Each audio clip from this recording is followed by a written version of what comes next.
एक मित्र ने पूछा है, दिव्य चिकित्सा को लेकर के आपने ट्वीट किया है, कृपया बताएं कि दिव्य चिकित्सा क्या है। डॉक्टरों से अगर पूछो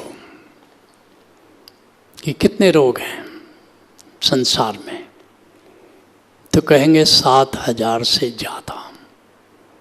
केवल मैलिग्नेंसी कैंसर 200 प्रकार का है और रोज रोज नए नए रोग आइडेंटिफाई किए जा रहे हैं। ये संख्या कहाँ तक पहुँचेगी कोई नहीं जानता। एक तत्ववेता से पूछो कि रोग कितने प्रकार के होते हैं, तो कहेगा कुछ बाहर के कारणों से रोग होते हैं, जैसे कांटा गड़ गया। अब बुद्ध को भी उतना ही कष्ट होगा जितना बुद्ध को होगा, शायद बुद्ध को थोड़ा ज़्यादा ही हो क्योंकि उनके संवेदनशीलता ज़्यादा है। कहीं चोट लग गई, अब ये बाहर का कारण है। बैक्टीरिया आ गया, मलेरिया का, टाइफाइड का, हैजा का। वायरस आ गया, चेचक का वायरस, कोल्ड, फ्लू। अब ये बाहरी कारण है। लेकिन तुमको जानकर आश्चर्य होगा कि बाहरी कारणों से जो रोग होता है वो क्षणभंगुर होता है, ज़्यादातर एक्यूट नेचर का होता है, जब तक कि बहुत ही इग्नोर ना हो जाए मामला। चाहे मलेरिया हो, टाइफाइड हो, एक्यूट होता है, थोड़े समय के लिए आता है। चाहे तुमको लेकर के विदा हो गया तब भी थोड़ा समय है, या ठीक हो गया तब भी थोड़ा समय है। ये बाहरी कारण से आए हुए रोग हैं। ये थोड़े से होते हैं, थोड़े दिनों के लिए होते हैं। लेकिन दूसरा जो कारण है वो भीतरी कारण है, इंटरनल रीजन्स। और इंटरनल रीजन से होने वाले रोगों की संख्या कहीं अधिक है और लोगों की परेशानी उनके कारण कई दिनों तक होती है, कई सालों तक होती है। तो ये जो इंटरनल रीजन्स के चलते जो रोग होते हैं, जिनको क्रॉनिक डिजीजेस कह सकते हो, पुराने रोग, असाध्य रोग, ये अधिकतर इंटरनल कारणों से होते हैं। कैंसर भी करीब करीब बाहरी कारणों से होने वाला रोग है। कैसे? ब्रिटिश माइंस में, कोल माइंस में लोग हाफ पैंट पहन करके वहाँ खदान में कोयला खोदते थे और आश्चर्य से देखा गया कि उनको घुटने के थोड़ा ऊपर कैंसर हो रहा है स्किन में। जहाँ ये हाफ पैंट टकरा रहा है, रगड़ रहा है, वहाँ पर कैंसर के क्या कारण है अभी भी विवादास्पद है। मगर एक बात सुनिश्चित है, constant irritations of cells gives rise to cancer. जब कुछ खैनी खाते हैं, अब ये खैनी बाहरी कारण है। वो खैनी क्या कर रहा है, तुम्हारे ओठ के अंदर जहाँ वो खैनी रखते हैं, तंबाकू रखते हैं, वो कांस्टेंट इरिटेशन हो रहा है उस जगह पर, उससे कैंसर हो गया। कुछ लोग सिगरेट पीते हैं, अब सिगरेट पीने से क्या हुआ, उन्होंने धुआं लिया।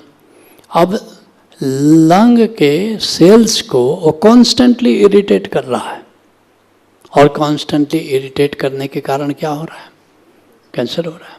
कुछ लोगों को ट्यूमर हो जाता है, रमण महर्षि को ट्यूमर हो गया। अब तो वीआईपी लोगों ने कहा इसको कटवा लो। रमण महर्षि ने कहा मुझे कोई कष्ट नहीं है, ये है अपनी जगह। लोगों ने कहा कि बाबा आप जानते नहीं, आज नहीं है कल हो जाएगा। नहीं माने लोग, उन्होंने ऑपरेट कर दिया, फिर हो गया। रमण महर्षि ने कहा अब तो मुझ पर दया करो, इसको रहने दो। लोगों ने कहा नहीं नहीं, संभावना है, फिर काटा। इतना छेड़ा कि रमण महर्षि को कैंसर हो गया। तो कॉन्स्टेंटली आप सेल्स को छेड़ते हो बाहर से, नतीजा क्या होता है, कैंसर हो जाता है। वही भीतर भी जाकर कहीं छिड़ रहा है, किसी कारण से छिड़ रहा है। एक घाव हो गया, एक अल्सर हो गया, वो तुम छेड़ रहे हो। किसी को ट्यूमर हो गया। एक मेरे पास व्यक्ति आए बहुत साल पहले की बात, 30 साल पहले, पूरे शरीर में ट्यूमर ही ट्यूमर। उसने कहा कि मैं क्या करूं? मैंने कहा कि तुम बचना चाहते हो कि मरना चाहते हो? उसने कहा कि आया हूं आपके पास इसलिए कि बचना चाहता हूं। मैंने कहा इन ट्यूमर को छूना नहीं, बस इनको कभी छूना मत। लोग क्या करते हैं, ट्यूमर हो गया तो थोड़ा बंदर जैसे उसको कुछ न कुछ करते रहते हैं, और आज भी जिंदा है, और अब तो 80 साल का हो गया, स्वस्थ है। तो कुछ ये जो डिजीजेज है जो बाहरी कारणों से है, लेकिन अब तुमको मैं बताता हूं जो भीतरी कारण है। इसलिए जो तत्वविद हैं वो जानते हैं कि रोग 7000 नहीं है, रोग 7 ही हैं, ज़्यादा नहीं है।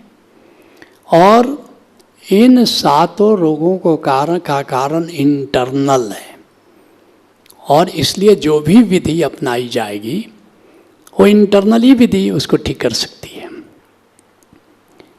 क्या वो 7 कारण है? ये जो 5 तत्व है इसकी एक बैलेंस होती है, एक संतुलन होता है, तो शरीर स्वस्थ रहता है। अगर इस तत्व को बैलेंस रखो तो इन तत्वों से संबंधित बीमारी नहीं हो सकती। क्या है ये तत्व? तुम सब जानते हो, आयुर्वेद में भी इसका वर्णन है। मुद्रा चिकित्सा में आते हो, इसको बताया जाता है तुम्हें। जंगल चिकित्सा में आते हो, बताया जाता है तुम्हें। 5 चक्रों से संबंधित, नीचे के 5 चक्रों से संबंधित ये 5 तत्व हैं। पृथ्वी तत्व है, मूलाधार चक्र से संबंधित। जल तत्व है, स्वादिष्ठान चक्र से संबंधित। अग्नि तत्व है, मणिपुर चक्र से संबंधित। वायु तत्व है, अनाहत चक्र से संबंधित। और फिर आकाश तत्व, ईथर एलिमेंट, वो है विशुद्ध चक्र से संबंधित है। जब और हर चक्र से जो ये तत्व संबंधित हैं, इन हर तत्वों का एक अपना आभा मंडल होता है। और ये आभा मंडल इसलिए पदार्थ है। मान लो जीव में 5 तत्व होते हैं। आकाश तत्व जीव में होता है, चाहे मनुष्य हो, जीव जंतु हो, पेड़ पौधा है। लेकिन जो पदार्थ है उसमें 4 तत्व होता है, पृथ्वी, जल, अग्नि और वायु। ये पत्थर में भी है। पेड़ पौधे जीव हैं तो आकाश तत्व भी आ गया, जिससे सूक्ष्म शरीर बनता है। इथरिक एलिमेंट, ये स्पेस तत्व की बात नहीं हो रही, ईथर तत्व की बात हो रही। सबका ऑरा है, सबका आभा मंडल है, और आपस में अगर इनमें बैलेंस नहीं है, समतरंगता नहीं है, तो फिर रोग हो जाते हैं। एक जापानी वैज्ञानिक प्रयोग कर रहा था, उसने खूब शोर शराबा किया और उस पानी को क्रिस्टलाइज होने दिया, तो देखा कि ऐसा क्षोभ, ऐसा जो उसका आयोजन था उस क्रिस्टल्स का, वो सिर न पैर, बिल्कुल बेतरतीब, देखने में भी कुरूप। फिर दूसरे जल को क्या किया, सुंदर शास्त्रीय संगीत उसको बजाया सुंदर, और उसको फिर क्रिस्टलाइज किया, इतने सुंदर क्रिस्टल बने। अर्थात उस जल का जो आभा मंडल है, उस आभा मंडल को प्रभावित किया जा सकता है और प्रभावित होता है। तो हमारे शरीर के भीतर भी जो जल तत्व है, वो बाहरी जो चीज़ें, घटनाएं घट रही हैं, उनसे वो प्रभावित हो रहा है। बाहरी तो छोड़ो, तुम्हारे चित्त की जो दशा है उससे भी वो प्रभावित हो रहा है, पृथ्वी तत्व, जल तत्व। इसलिए अगर आभा मंडल में देखोगे, अपने आभा मंडल को देखोगे, आंख बंद करके देखोगे, तो ब्लैक स्पॉट्स दिखाई देते हैं। अर्थात तुम्हारा जो समग्र जो आभा मंडल है, जिसमें इन 5 तत्वों का कंट्रीब्यूशन है, वह कहीं न कहीं वो डिसहार्मोनिक हो गया। इसलिए तत्वविद कहेंगे disharmony is disease and harmony is health. अगर इन 5 तत्वों को हार्मनी में ला दिया जाए तो 5 तत्वों से संबंधित रोग नहीं होंगे। जैसे आयुर्वेद में कहा है कि ये जो 5 तत्व हैं, इनके कारण रोग होते हैं अगर बैलेंस नहीं हो। तो डिवाइन हीलिंग ओशोधारा की एक नई चिकित्सा पद्धति है। पहले टुकड़ों टुकड़ों में उपलब्ध थी। जैसे इस 5 तत्वों को बैलेंस करने के लिए क्या था, मुद्रा चिकित्सा थी। जंगल चिकित्सा 80 के बाद के जो दशक आए हैं, जापानी वैज्ञानिकों ने उसका आविष्कार किया है। लेकिन ये मुद्रा चिकित्सा बहुत पहले थी, वैदिक उपनिषदिक ज़माने में थी, लेकिन बीच में इसका विज्ञान खो गया था।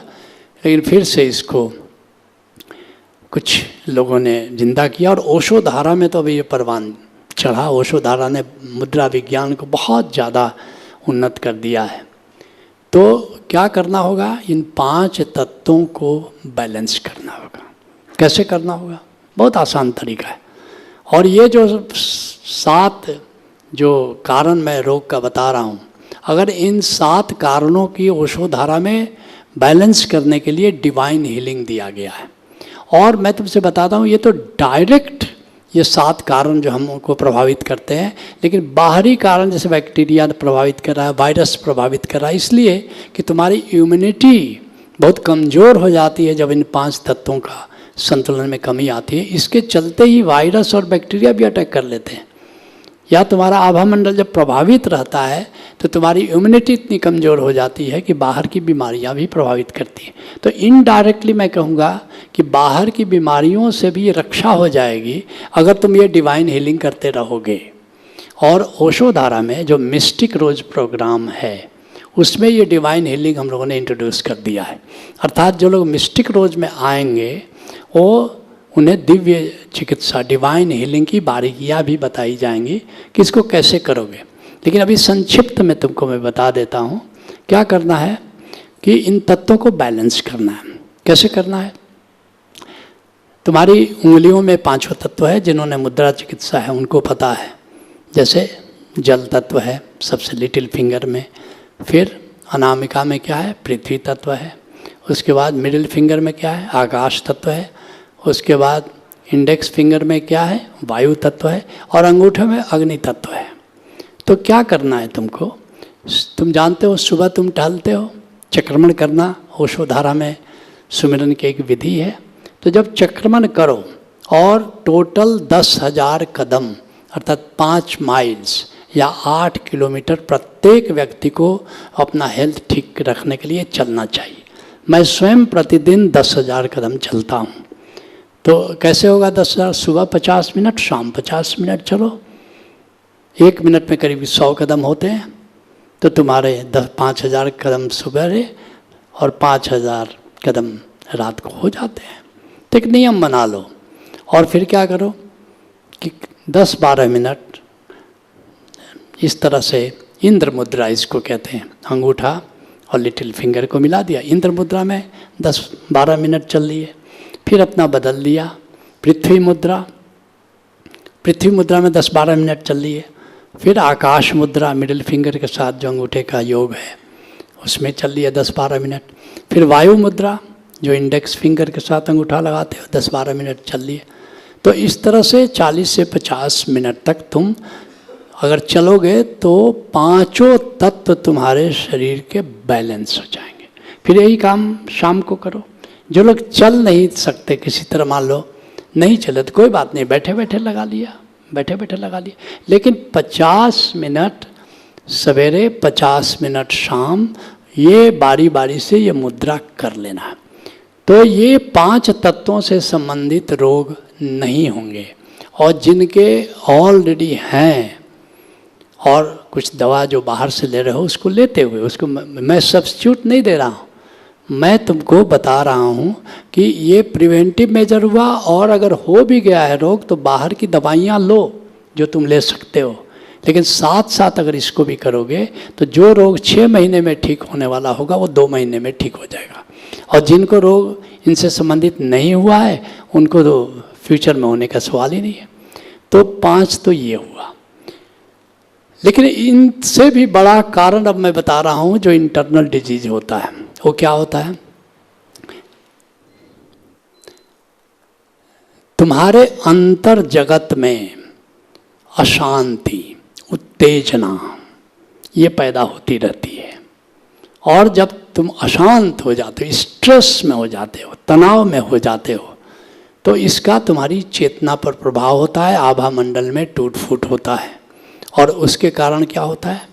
जब उत्तेजना, स्ट्रेस है तो बहुत सारे रोग, जैसे हार्ट से संबंधित रोग, डायबिटीज़ और बहुत सारे रोग, बल्कि अधिकतर रोग जो नर्वस ब्रेकडाउन्स हैं, बहुत सारे रोग, ये तुम्हारे अंतर जगत में जो क्षोभ है, अशांति है, उससे होता है। तो क्या करना है? मैंने देखा है, बौद्ध भिक्षुओं को देखा है, एक बात मैंने समान रूप से पाई, मुझे आश्चर्य भी लगा कि जो भारत के तथाकथित सन्यासी हैं और जो बौद्ध भिक्षु हैं, उनमें एक बड़ा भेद है। भारत के जो सन्यासी हैं उनको अधिकतर मैंने क्रोधित होते के देखा है, अशांत देखा है, बड़ा जल्दी गुस्सा करते हैं। लेकिन बौद्ध भिक्षुओं को देखोगे तो बड़ा शांति पाओगे और हेल्दी पाओगे, जल्दी वो बीमार नहीं पड़ते। क्या करते हैं वो? यही करते हैं, दृष्टा का प्रयोग करते हैं अंतर जगत में, अर्थात आती जाती सांसों के साथ वे भीतर देखते हैं कि क्या भाव पैदा हो रहा है, क्या क्षोभ पैदा हो रहा है, क्या अशांति पैदा हो रही है। नतीजा क्या होता है? वो शांत रहते हैं, जाने अनजाने आत्मा के तल पर जीते हैं। और इस तरह स्ट्रेस से संबंधित, बल्कि हम वैज्ञानिक कहते हैं, डॉक्टर कहते हैं साइकोसोमैटिक डिजीजेस, साइकोसोमैटिक डिजीजेस, अर्थात कि मनोवैज्ञानिक कारणों से जो रोग होते हैं, अधिकतर रोग मन की दशा के कारण होते हैं। अगर तुम भीतर के अंतर जगत को के भावों को देखते रहो तो वे तिरोहित हो जाते हैं। एक गजब की बात है, दृष्टा होकर या साक्षी होकर, अंतर क्या है? साक्षी में निराकार के साथ तुम अंतर जगत को देखते हो, दृष्टा में सीधे अंतर जगत को देखते हो।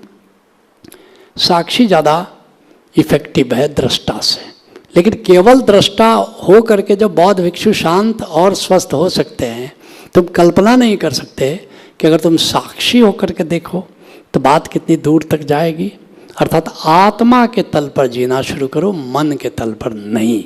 इसी का नाम है साक्षी। और अधिकतर बीमारियां ये अंतर जगत के क्षोभ और अशांति और स्ट्रेस के कारण होते हैं। अब और एक कारण है, तुम अपने छंद पर आ गए, आत्मा के छंद पर आ गए, पृथ्वी तत्व के छंद पर आ गए, जल तत्व, अग्नि तत्व, वायु तत्व, आकाश तत्व। आकाश तत्व ये मन है, याद रखना। ये जो क्षोभ है ये आकाश तत्व, अंतर आकाश में जो क्षोभ हो रहा है, अंतर जगत, ये समुद्र में से लहरें उठती हैं, ये अंतर जगत में लहरें पैदा हो रही हैं। ये अंतर आकाश समंदर की तरह है और ये जो क्षोभ और अशांति है समंदर की लहरें की तरह हुई। लेकिन एक और बात है, ये समंदर में लहरें कहाँ से उठ रही हैं? ये बाहर की वायु चल रही है, उसके चलते उठ रही है।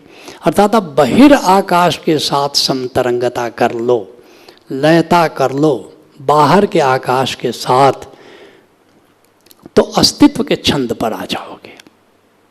और अस्तित्व के छंद पर आ जाओ तो अस्तित्व तुम्हारी रक्षा करता है, अस्तित्व तुम्हारी देख रेख करता है, अस्तित्व तुम्हारा भरण पोषण करता है।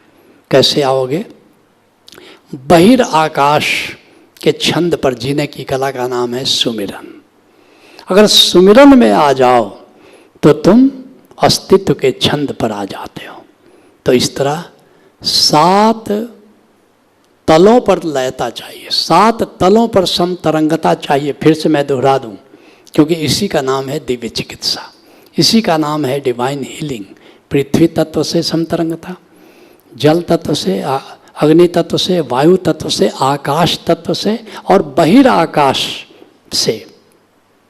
अगर इस तरह तुम समतरंगता स्थापित कर दो तो निश्चित रूप से तुम स्वस्थ रहोगे, शांत रहोगे, आनंदित रहोगे।